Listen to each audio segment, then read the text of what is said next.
Brilliant. So welcome everyone to day 2 of the workshop hosted by the University of East Anglia, the Westminster Foundation for Democracy and the Electoral Integrity Project, where we're looking at electoral reform, democratic principles and global practice. Yesterday we heard how electoral reform is such a vital pathway and so important for strengthening elections and democracy around the world. It's also potentially a very tricky process. There's lots of potential traps along the way for doing this. And so we then heard how the Global Network for Securing Electoral Integrity had set out some principles for ensuring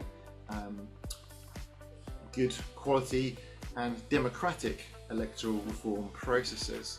So those principles, just in case you missed them, included political consensus. We've heard from speakers how political consensus is maybe the most important principle to try to achieve.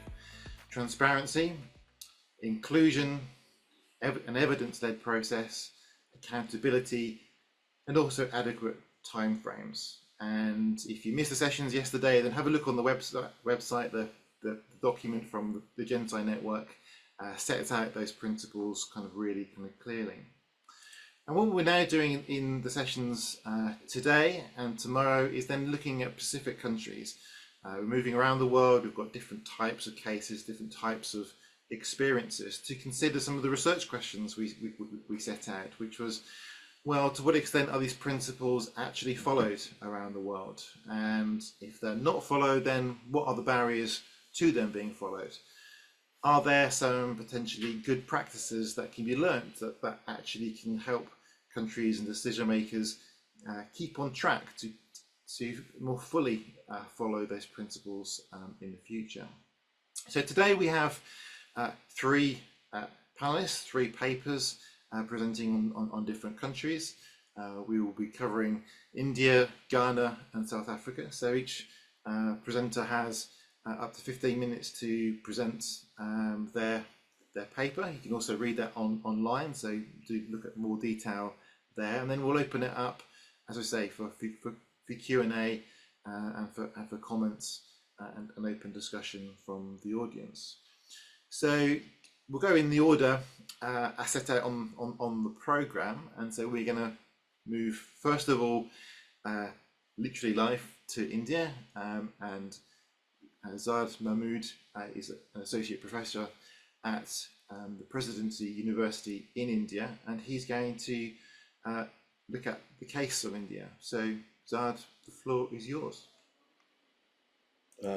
Thank you, Toby. Good afternoon to everyone from India. And as Toby has introduced, I'm going to talk about electoral reforms in India, specifically focusing on campaign finance reforms. So quickly, just to give you a brief overview, India is the largest democracy in the world, courtesy holding the biggest elections in the world, right?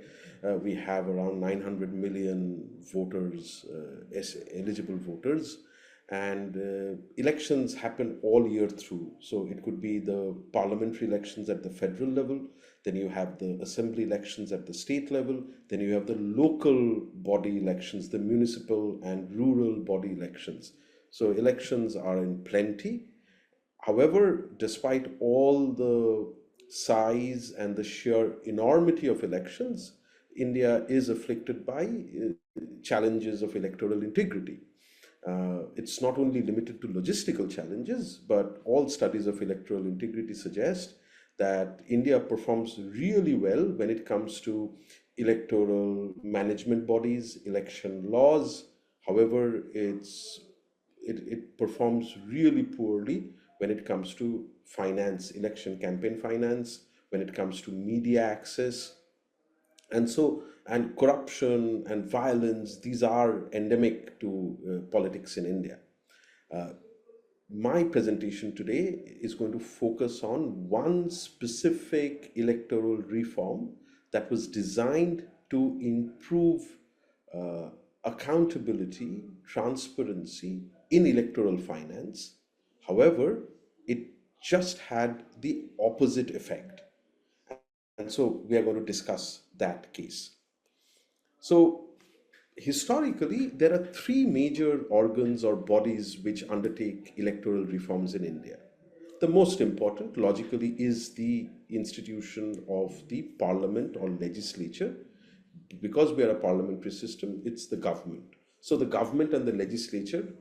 Second is we have a constitutionally mandated autonomous election commission, which is the central election management body. So the election commission has the powers to bring in procedural changes in elections, and it has done so over the years. And third, we have had a few very important judicial pronouncements which have brought about major electoral changes. If we think about electoral reforms in India, we can broadly divide them into three phases. One being from the 1960s till about 1990s. This is the period when laws like anti-defection laws, limits on business financing in politics, these were kinds of reforms which were done. The phase 1996 to 2003 is the phase when we see a lot of judicial activism, where transparency, candidates in India have to submit electoral affidavit where they have to declare criminal charges against them, their assets. These were all in response to judicial verdicts. So this is the period of judicial verdicts. And the third phase, which starts from 2009-10 onwards, we have a number of reforms, but the one which we are interested in is the 2017 electoral bond scheme, which was introduced by the parliament, the legislature and the government. And this introduced a system which was designed to bring about greater transparency in campaign financing and electoral financing. Now, what has happened in India, and campaign finance, electoral finance has been a major issue of deliberation and concern because over the years, what we see is there has been significant criminalization of politics, and scholars like Milan Vaishnav and others who have looked at this, they argue that this criminalization of politics has a relation to the increasing or rising cost of elections. And so candidates with deep pockets or candidates who can extract rent from their office are the ones preferred by political party because elections are an expensive affair. Naturally, what has happened is over the years, there is an increasing incidence of wealthier candidates. And there is a clear link, and Nilanjan Sarkar and others have found a clear link between campaign expenditure and the probability of victory. Now, of course, this is visible in many other countries of the world, but it's also evident in India now increasingly. And all of these lead to creation of special interest, policy capture by corporates and other kinds of issues. So electoral finance, and it creates an uneven electoral terrain where some parties have all the money to just out campaign other parties. So there were many reforms designed in the past, but the most recent was the electoral bond scheme. This scheme basically provided that any donation to political parties must be through the formal channels of banks. So what was introduced was that a particular bank, the State Bank of India, will issue electoral bonds.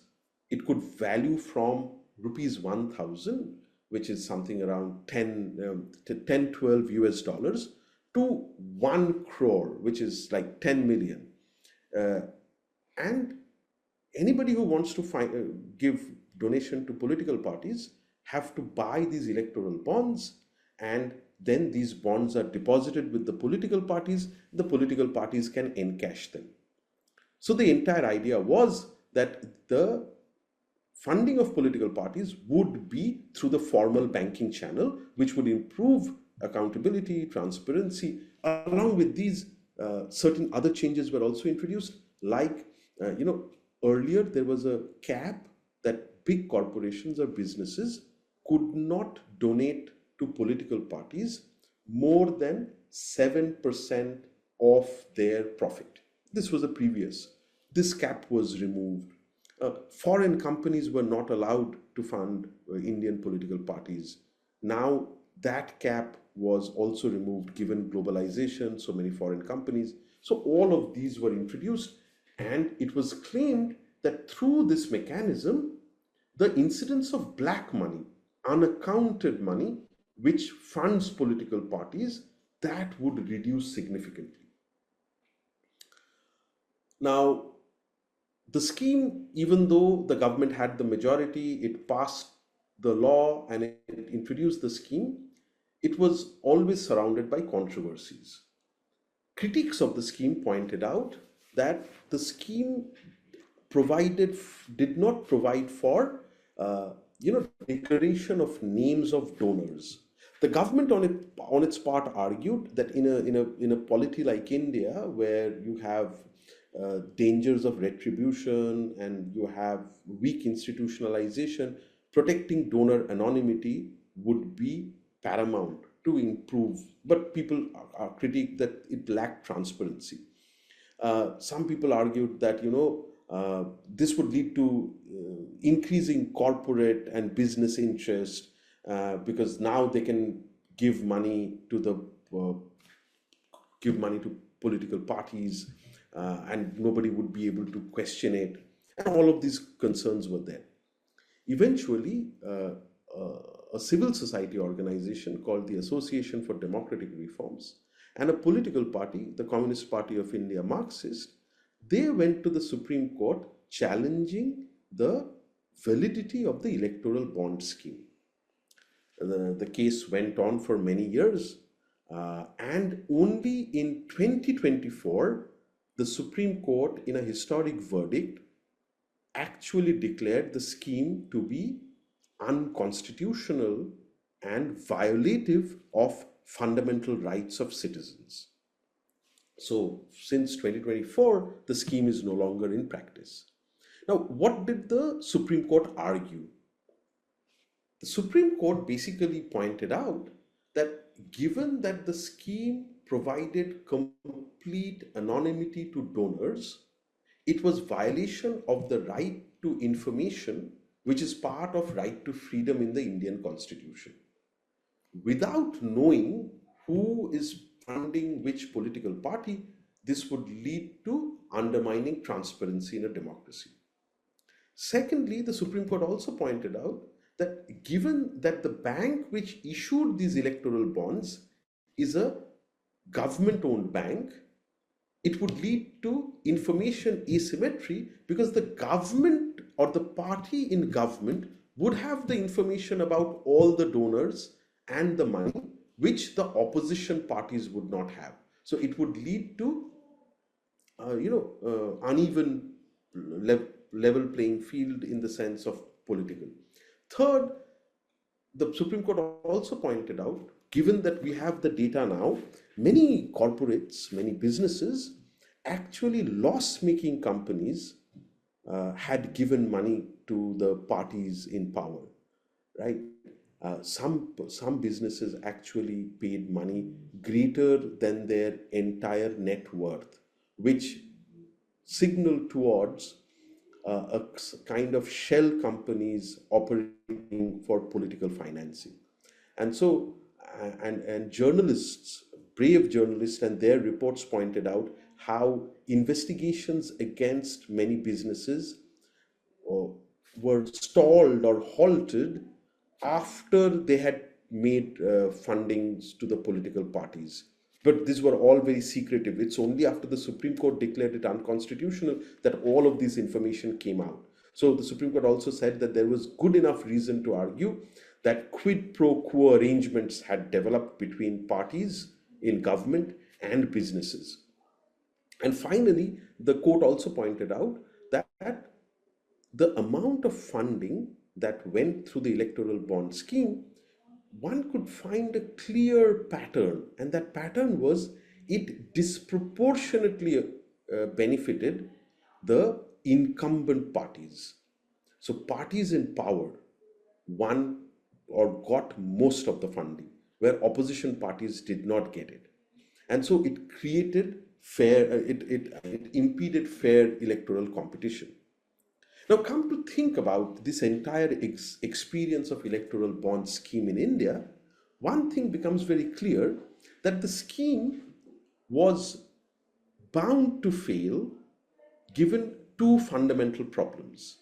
One was the process by which such a scheme was devised, and number two, the design of the policy. So that is something that we have to think about.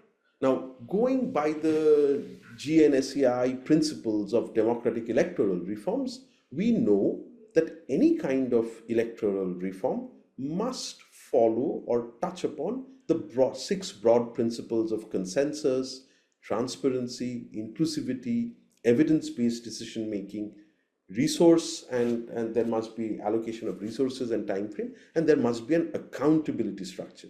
These are very well established principles. Now, when we examine the electoral bond scheme against these six principles, it becomes very evident why the scheme actually in the end had absolutely terrible consequences despite all the good intentions. When the scheme was formulated and it was discussed by the government in the parliament, the scheme was actually introduced as a money bill. I don't want to get into the details, but suffice to say, a money bill is a special kind of bill which needs to be passed only in one house of the legislature or the parliament. The government used money bill to debar other house, the upper house of the parliament, which is called the Rajya Sabha in India, from having any discussion on this scheme.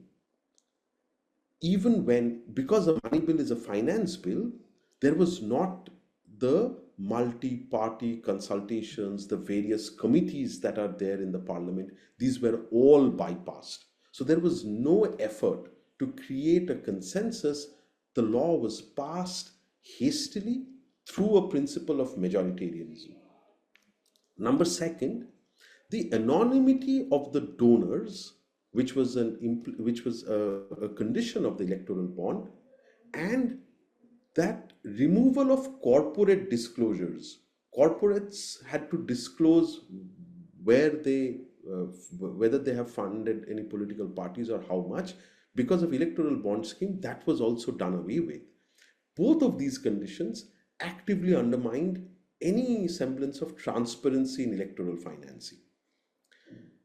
When this scheme was being devised, the Election Commission of India, which is responsible for the conduct of elections, actually put in its discomfort with the scheme. It had expressed certain reservations regarding the scheme. The Reserve Bank of India, which is the central bank of India, had also expressed its reservations regarding the scheme, talking about these very points.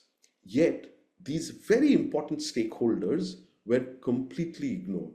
So there was an active exclusion of stakeholders. Finally, if you think about it, there is enough evidence from world across of research, of academic work, about what are the best ways of designing campaign financing or regulating campaign financing. And any evidence-based approach would require some kind of pilot testing, some kind of comparative analysis, an initial testing phase, and then implementation. None of those approaches were followed. So there was no evidence-based approach. This was completely done. International best practices were not considered, and all of these eventually led to the weakness of the scheme. And finally, there was insufficient accountability because there was no limit to the number of bonds one could buy, and there was no disclosure condition. So there was nothing to ensure accountability, and all of these basically undermined. So what are the key insights that we get for electoral reforms from our Indian case study of electoral bonds. One is that transparency is non-negotiable. Public disclosure of political funding is probably one of the greatest accountability mechanisms in democracies. Number two, successful reforms would always require multi-stakeholder examples, right? Civil society, electoral commission, party in government, and other kinds of things. We need a strong oversight mechanism, right? Independent bodies like Election Commission or EMBs should possess the authority to veto or create those kinds of things. And evidence-based policies, any kind of electoral reform should be based on evidence-based. Otherwise, what would happen is the level playing field, that would be undermined. And that is the case study from India of electoral bond scheme. Thank you for your patience and your interest. Thank you. I think it's a wonderful presentation, a wonderful paper, and again, I would encourage everyone to have a read of the paper on the website. And I think so many themes that are covered there that across many cases.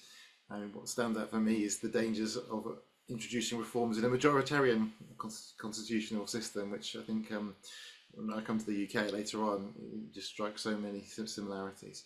So thank you so much for your presentations, Zaad. So we now move to Ghana. So we have a team of Ransford, Edward von Gyampo, and Emmanuel Graham from the University of Ghana presenting their research. Emmanuel, I think I can see you in the crowd. We'll just give you the screen sharing access, and then hopefully you should be able to share your screen. Yes. Yeah, so I'm presenting on behalf of Professor Gyampo. He's a little occupied and couldn't make it, but definitely this is a topic that both of us put together. So we're looking at democracy and electoral reforms in Ghana, and today I'll be tackling what our essence of our paper tries to answer the question. Basically, Ghana transitioned into democracy in 1992 with a history of post-independent and then also military post-independent politics, and then also military interventions, going through 4 republics. So electoral reforms were definitely essential in ensuring that elections were seen as credible and transparent, free and fair. So several reforms actually took place post-1992, and that's the focus of this paper. We're trying to address the question of how did these reforms come about, what were the processes, and how evident and transparent, consensual, accountable, and inclusive were these reforms. We situate our work within, electoral reform theory. I'm not going to bore us with the details. Rational choice theory, focusing, and then institutional theory, democratic consolidation theory, and then global standards. We're saying that all these factors or these frameworks somehow shape the kind of electoral reform that we have in Ghana. And it's also these types were both legal, administrative, and also involve the political environment that we currently have in Ghana. Now, the history of electoral reform, as I mentioned in the introduction, is interesting. Ghana's early days in democracy, in colonialism, they were seen that the elections were, shrouded in secrecy, and we've transitioned into democracy in 1957 when we got independence, and fast forward the various governments that we've had and the various regimes that we've had, there was always looking for that form of transparency in our election, but we did not have it till 1992, which marked the dispensation of democracy. The PNDC government then, which was a military government, was metamorphosed into a democratic government. They had been in power for almost 11 years till 1992, when pressure was put upon them to democratized, and so elections were conducted. But the 1992 elections was met with a lot of, challenges. There were issues with ballot box, issues with transparency, and so the opposition then, the New Patriotic Party, put together a piece or a document that is called the Stolen Verdict, how they believe they won the election, but it was stolen from them. And so from that time was the intensity or the call for transparency in our elections, and reforms also started trickling in. Now, these major electoral reforms, are anchored on some of these principles: strengthening electoral integrity, ensuring that elections were free and fair and transparent, and also focused on evidence, inclusion, consensus, transparency, and accountability.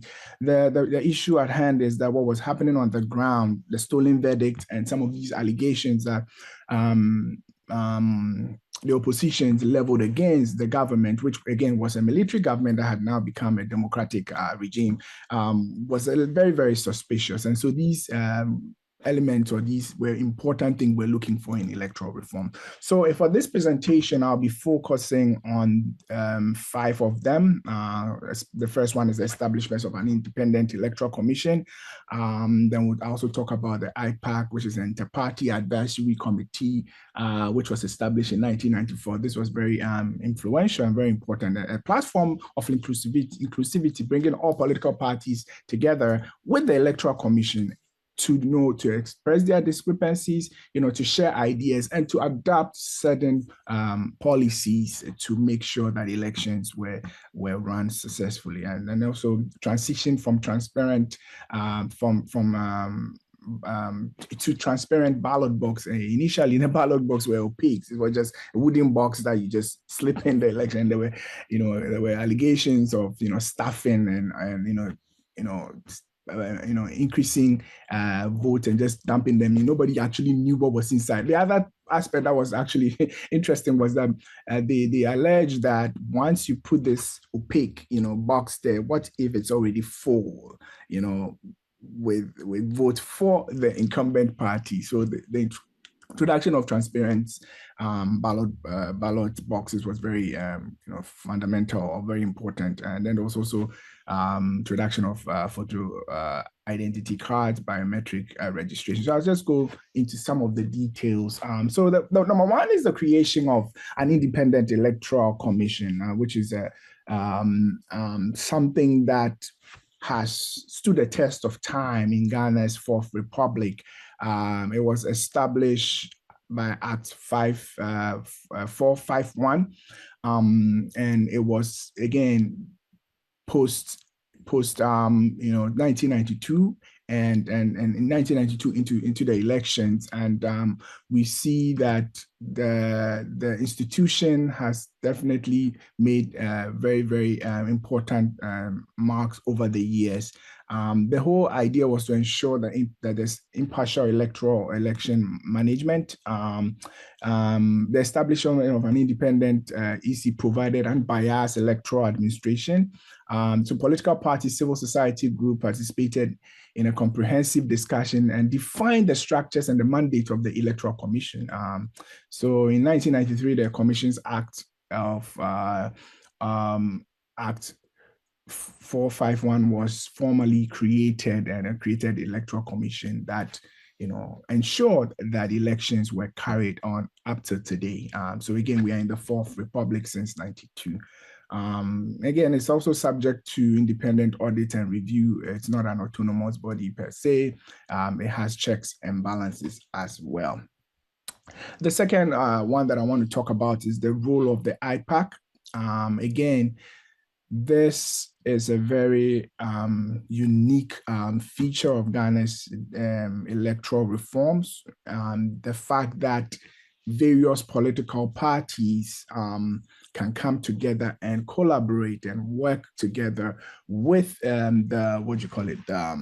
the Electoral Commission was quite fundamental, and it's partly because of the 1992 election that they raised an eyebrow, and so in 1994, IPAC was was established as a dialogue platform for political stakeholders.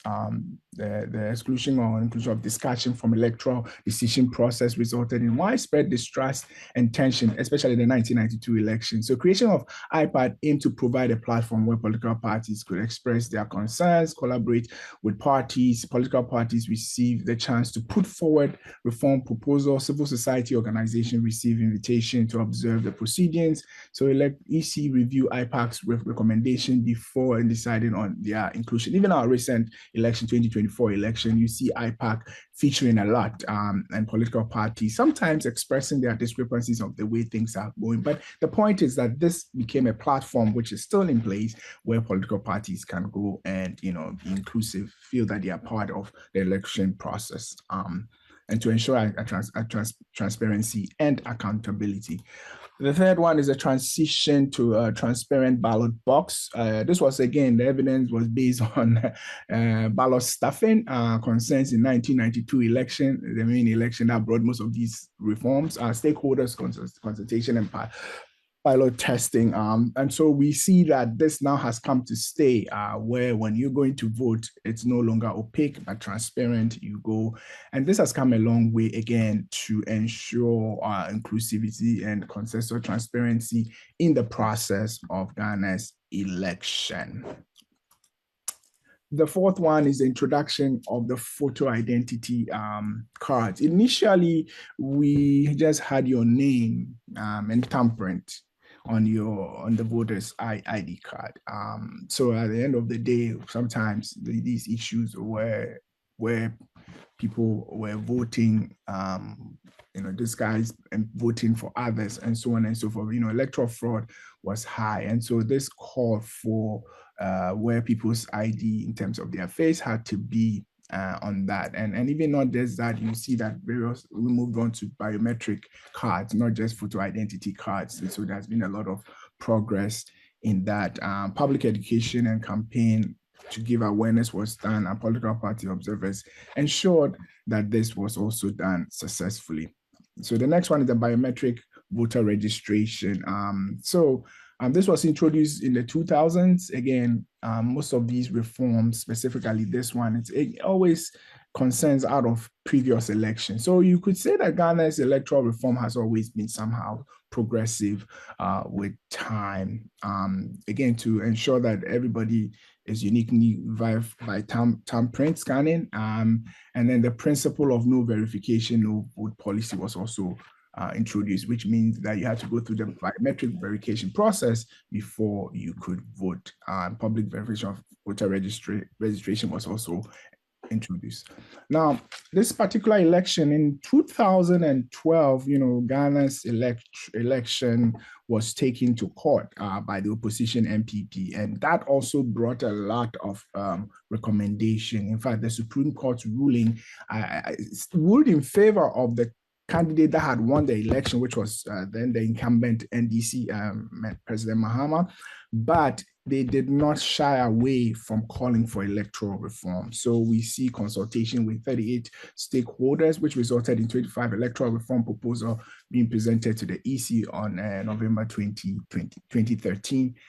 So new policy, so voter registration reforms, which enhance biometric verification, creation of the National Coalition Center for result transparency. Initially, there was more like coalition was done. Election were just declared, at the various polling stations, and then some various coalition center. But this petition brought together what we call the creation of a national coalition center, which had all the political parties with their representative there, whilst these elections were collated. So it was definitely a milestone in our electoral reform processes.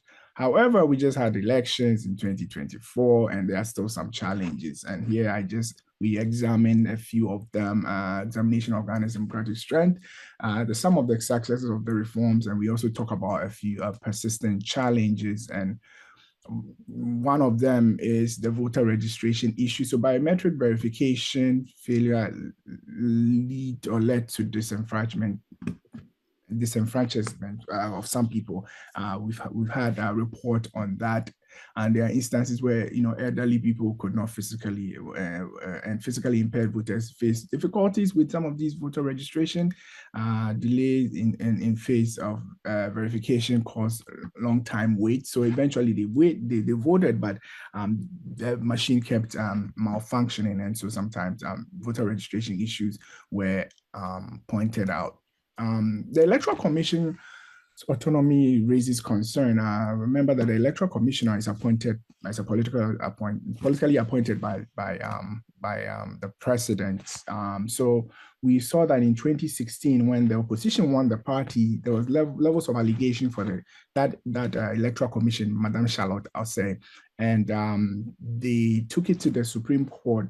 They did a report and sent it to a committee, and the committee was actually chaired by one of the Supreme Court judges, and she was found liable of procurement breaches. And so based on liability on procurement breaches, it was recommended that she be removed. So she was removed, and then at that time, the incumbent MPP now appointed Madame Jane Mensah, who also watched or preceded of 2020 election and 2024 election. Now the incumbent NDC, but before they were leveling a lot of allegation against her that she's in bed with the government, she's a government appointee. And so within a decade, we've had within 8-9 years, we've had two electoral commissioners. Prior to that, we only had Afarijan, who was an electoral commissioner from 1992 till he retired in the 20s. So electoral violence also persists. There were 73 cases of electoral-related violence, political rivalry, course, vigilante activity, weak law enforcement. So we need stronger measures to ensure all these things. Monetization of election, it will interest you that still we see a lot of campaigns with the money being dished out here and there. In fact, one of the allegations of vote buying, we see that during the special voting in December, one parliamentary candidate was in the line or in the queue, whilst people were queuing to go and vote, she was distributing food whilst they were voting. It's an allegation, but it's on video, and she she denied those allegations whilst the video is out there of her distributing food whilst people are in the line or in the queue going to vote. And that's the incident at the Ayawaso West constituency. And there's also weak enforcement of campaign finance regulation. So biometric systems, the last point, I believe, reduce electoral fraud, but also cause technical difficulties, machine malfunctioning, which disenfranchise some voters. And this also needs to verification backup for system for that purpose. Media influence and misinformation. Social media spreads false election information sometimes. Sorry to interrupt. Time's nearly up, just about up. So if you just wrap up, please. Thank you. Yes. Yeah. So social media spreads false, and then we've also had challenges of legitimate news from propaganda, and then there's also the need for fact checking, especially with some of these media platforms spewing out some of these things. So we put together some few recommendations: safeguarding EC's independent, improving voter education, leveraging technology for transparency, strength, campaign financial recognition, improve electoral dispute resolution. And so Ghana has made progress in electoral reform, but we still have challenges. Ghana's experience can guide other emerging democracy, and strengthening institution is key to electoral integrity. Thank you very much.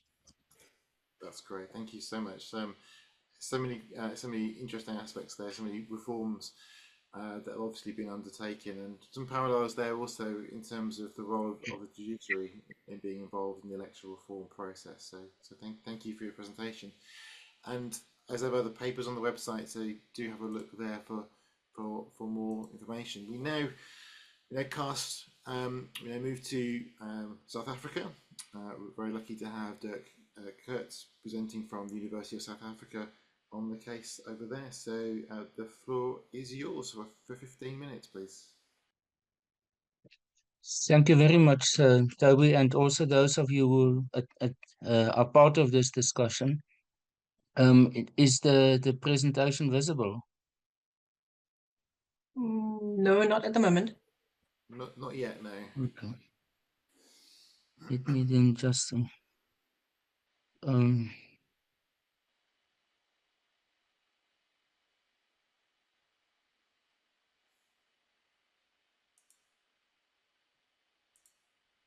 yeah.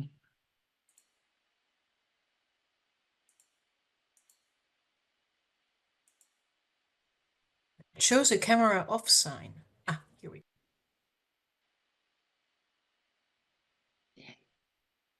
Yes.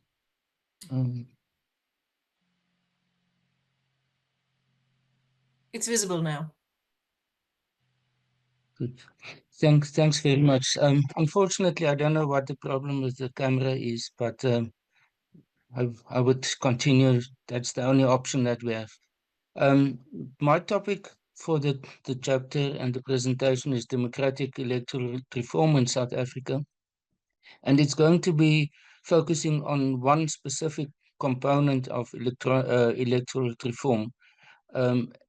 So first of all, I just want, in terms of the structure of our discussions, to look at what is sort of the broad framework. And the framework in South Africa, the historical context and the political background, is that the electoral system between 1994 and 2019 was based on what is prescribed in the Constitution, Chapter 5 and Part 6. And it is essentially a distinction between the electoral system at national and provincial level. We have 9 provinces in South Africa. And then on the other hand, for local government, municipal elections. Now, when it comes to the national and provincial elections, we have legislatures, in the case of the national parliament, consisting of 2 houses, and at provincial level of 1 house. In all these cases, we use an electoral system of proportional representation, with party lists nominating candidates that are closed, so there are not the possibility for voters to become involved to indicate their own choices within these lists.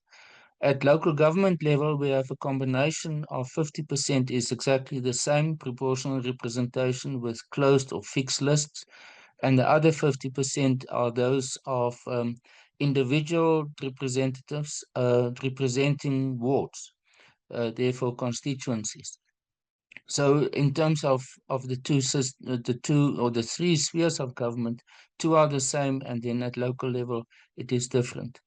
We have, you can also see there, we have the different legislation for that. For the national and provincial elections, we have the Electoral Act of 1998 that has been amended quite a number of times, and then for local government or local elections, we have the Electoral Act that's specifically responsible for that. We have also an Electoral Commission. It's called the Electoral Commission of South Africa, but its abbreviation is IEC, the Independent Electoral Commission. It was established already with the first election in 1996. But it was a once-off election, and then since 1994's election, and then in 1996 a permanent commission was established that is still today operating more or less on the same basis as when it was established. And then we have a judicial component to the electoral system, which is an electoral court. Our electoral court is at the same level as that of a high court, and is all the time available for any person to approach it, but it is quite active, especially during the times of elections. The time that they use in order to present their judgments are always very short, maybe within 1 week or even less. So it is a very effective system. Some of the appeals from the Electoral Court moves up to the Supreme Court of Appeal, and in some cases even up to the level of the Constitutional Court. Now, the electoral reforms over the past 20 years We didn't have many reforms. The first one was an opportunity for reform, but it did not lead to any form of reform. In our terms of the democratization or transition in South Africa from 1993 onwards, we had an interim constitution in 1993 and now the final constitution of 1996. The first election was in 1994, and the interim constitution that was used for the first election in 1994 prescribed this electoral system that I've explained to you now, proportional representation, but with the idea that it was only applicable for the 1994 election, and that a type of a review or reform or task team had to be formed by government in order to determine what will be the longer term electoral system that will be used in South Africa. For that purpose, the so-called Van Slabbert task team was established and reported in 2003. Van Slabbert was at some stage the leader of the opposition in the South African parliament, and he became quite an at the same time, he was an academic and he was one of the sort of leading public figures, but not a politician anymore. They recommended a different system, which was essentially based on multi-member constituencies. And they proposed that South Africa should be divided in 67 of these constituencies with multi-member representation in parliament. That was discussed or was taken to the cabinet ultimately around about 2003, and they didn't accept it. They preferred to continuation of the system that was established in 1994 of proportional representation. So for quite some time between 2003 and actually until last year, there was no real reforms made to the electoral system. In between that, and for this presentation, I'm going to concentrate more on the electoral system and not all forms of electoral reform. But based on what we've heard about the Indian example and the experiences there, we had something similar, but not so in a different form. And that is that we didn't have any form of regulation or legislation with respect to private party funding until 2018. There have been some court cases earlier on where NGOs, civil society organizations, tried to force political parties in order to disclose their private political funding, donations therefore to a large extent, as well as donations, well, financial as well as in kind. But there was, they couldn't reach any conclusion on that. So in 2018, legislation was ultimately passed that deals with party funding. It's not yet a perfect system, and at the moment there's a new investigation by one of our we call it research councils, the Human Sciences Research Council, to deal with and have a relook at the party funding, because it is managed by the IEC, the Electoral Commission, which I personally think is one of the shortcomings in this. It creates, in my opinion, a conflict of interest between their election management on the one hand, as well as then political funding on the other hand, which are not necessarily within the same system. The case study that I'm concentrating on for the purpose of these discussions is the third point, and that is the ministerial advisory committee that was established by the Minister of Home Affairs. In other countries, it's called the Minister of the Interior in 2020. And it was, I will come to that point, so I'm not going to discuss that now in here. And then very lately is an initiative that was launched by the Electoral Commission in terms of looking at electronic voting or internet voting or electronic voting, both possibilities. That is currently being discussed. I was last week in Cape Town for 3 days. where there was, they call it a seminar, but more than 200 people attended it, including the minister, members of parliament, political parties, NGOs, as well as exhibitors of electronic voting systems from all over the world that was there. So it is quite a serious investigation that is taking place. But as I said, I'm going to look primarily at the third point. Now, the case study is about independent candidates. As I've explained to you, that our electoral system until very recently was essentially about representation through political parties and on a proportional representation basis. Section 19 of our Constitution of 1996 states that in terms of political rights, every citizen in South Africa has the right to stand as a candidate, to participate in elections and hold office, public office, if that person is elected. Now, a civil society organization, NGO, called One Movement, has took it in 2020, or just actually in 2019 already, but the judgment was made in 2020 to the Constitutional Court. They argued that Section 19 does not confine participation in the election to political parties, but it should include also independent candidates. After the court case was presented and many parties, different parties were involved in this court case in support of in support or in responding to this, the judgment in 2020 was in favor of independent candidates. So it's by implication, and the court judgment said that Parliament has 24 months, 2 years, to amend the Electoral Act in accordance with that.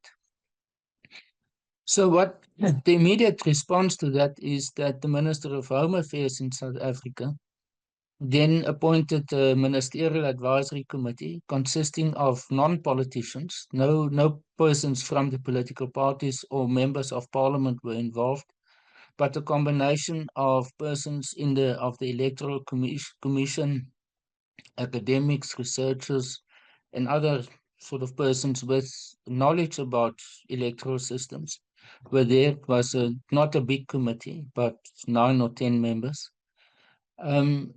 They then reported in 2021 to the Minister of Home Affairs.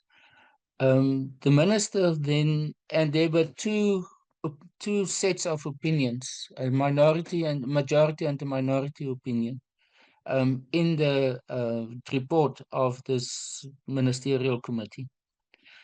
The minister referred it to a panel of 4 lawyers, senior advocates in South Africa, and they drafted the bill. And the bill that emerged out of that was actually taking the proposal from the minority side in the committee and not the majority one. And that became the official position that was in the end implemented with last year's election. From there, it moved away from the executive side or the administrative side to the parliamentary process, because it was expected to amend the Electoral Act through the parliamentary process. Now, South Africa's parliament consists of 2 houses. It's not the upper house and the lower house, but it is the National Assembly and then the National Council of Provinces, where the 9 provinces are represented, but again, not similar to, let's say, a federal dispensation like the American Senate or so, but it is essentially representing the different provinces. So there are 2 sets of processes in the 2 houses. And the parliamentary process is very much built around the portfolio committee, in this case, the portfolio committee of Home Affairs, that must prepare the legislation for being tabled in Parliament. And that includes a lot of public participation in both houses. So it's first discussed in the National House of National Assembly through the process of public consultation, submissions, and all of those things. Then it goes over to, and then it is discussed in the House, National Assembly, and then it moves to the second House, and then the process is repeated there. So it is quite an extensive process, and they ran out of time of those 24 months that the court gave them to do it. So in the end, it was accepted in very early in 2023. Now, it was already very close to the time of the next national and provincial elections, which ultimately happened in May 2024. Immediately after the amended act was passed by Parliament and signed by the President, another NGO called Open South Africa movement took that new act to the Constitutional Court. And they were claiming that the arrangements for specifically with respect to the independent candidates were unfair. It created an uneven playing field, that too many signatures were required for nomination, and that there were a number of other matters also. So the Constitutional Court judgment was in favor of this civil society organization.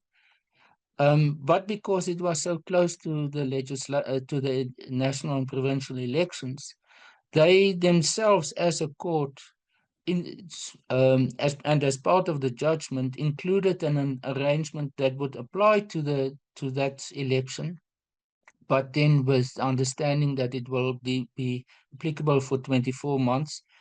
In the meantime, Parliament can then also amend that. So the number of signatures were reduced quite dramatically. The outcome of all of this was, in the end, there was quite a lot of expectations that independent candidates will stand as candidates, both at national and provincial level, but in the end, only 16 were nominated, and none of them were elected. So that was the result of this reform process. As a result of this time pressure in this amended act, it also provided for the establishment by Parliament of an electoral review consultative panel, which is not appointed by the minister but by Parliament, and to look at the electoral system and possible review of it in its entirety. So that is at the moment happening. I'm going to be part of a discussion next week, which they are involved. So this is an ongoing process. Now, in order to analyze this case study, and in terms of the framework that we've agreed on, the principles for democratic electoral reform, the process of the latest of 2024, is the basis of that. So the 6 points, I don't know how much time I've left, but I want now to simply go through that and see to what extent these principles have been present in the process. I should say, as a point of departure, that these principles didn't feature in the South African discussions. So there was no specific awareness of these principles. So what I'm doing, I'm applying them to what happened without the fact that they were sort of consciously applied by the role players in these processes. So the first one about political consensus building. I think there was not necessarily throughout the process, and it seems to me in the other case studies that we've listened to now already, necessarily consensus about how it is. In the case of South Africa, I would rather, instead of consensus, use the concept of agreement on broad principles. That indeed was the case in South Africa, in the South African reform process. There are many interests in South Africa, as I guess in all the cases that we have looked at. But the ministerial committee took it very far in terms of promoting the idea of public participation, but that did not necessarily produce any form of consensus.